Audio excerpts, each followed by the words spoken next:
Assalamualaikum warahmatullahi wabarakatuh. Perkenalkan, nama saya Malik Fajar, NPM 091051321008, Fakultas Ekonomi dan Bisnis Universitas Muhammadiyah Sudan Harapan, Prodi Bisnis Digital semester 3 kelas B. Baik, langsung saja di sini saya akan menjelaskan beberapa materi dari tugas anti korupsi.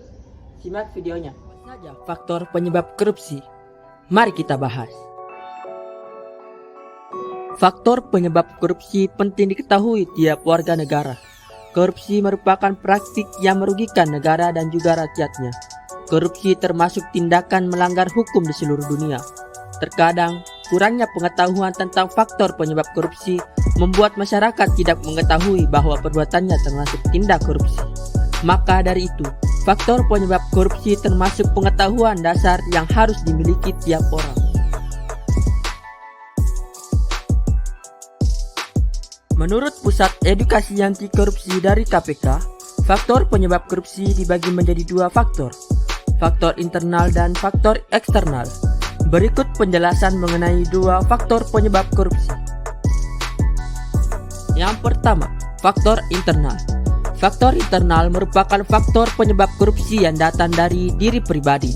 Faktor ini terdiri dari dua aspek perilaku, yaitu individu dan sosial. Aspek perilaku individu meliputi sifat tamak atau rakus manusia, moral yang kurang kuat, sang gaya hidup yang konsumtif. Sementara aspek sosial dapat terjadi karena dorongan perilaku keluarga. Kaum behavioris mengatakan bahwa lingkungan keluargalah yang secara kuat memberi dorongan bagi orang untuk korupsi dan mengalahkan sifat baik seseorang yang sudah menjadi sifat pribadinya. Lingkungan dalam hal ini malah memberi dorongan dan bukan memberi hukuman pada orang ketika ia menyalahgunakan kekuasaannya. 2. Faktor eksternal. Faktor eksternal merupakan faktor penyebab korupsi yang datang dari sebab-sebab luar. Ini meliputi beberapa aspek, yaitu yang pertama, aspek sikap masyarakat terhadap korupsi. Nilai-nilai di masyarakat kondusif untuk terjadinya korupsi diantaranya adalah masyarakat kurang menyadari bahwa korban utama korupsi adalah masyarakat sendiri. Masyarakat kurang menyadari bila dirinya terlibat korupsi. Masyarakat kurang menyadari bahwa korupsi akan bisa dicegah dan diberantas bila mereka ikut aktif dalam agenda pencegahan dan pemberantasan. 2. Aspek ekonomi. Aspek ekonomi yang menjadi faktor penyebab korupsi adalah pendapatan yang tidak mencukupi. 3. Aspek politis. Aspek politis yang menjadi faktor penyebab korupsi seperti kepentingan politis, meraih dan mempertahankan kekuasaan. 4. Aspek organisasi.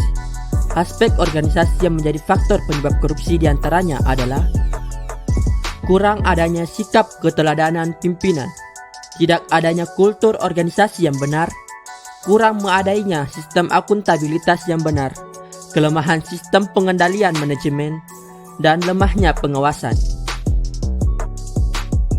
Demikianlah faktor penyebab korupsi. Billahi fisabilil haq, fastabiqul khairat. Wassalamualaikum warahmatullahi wabarakatuh.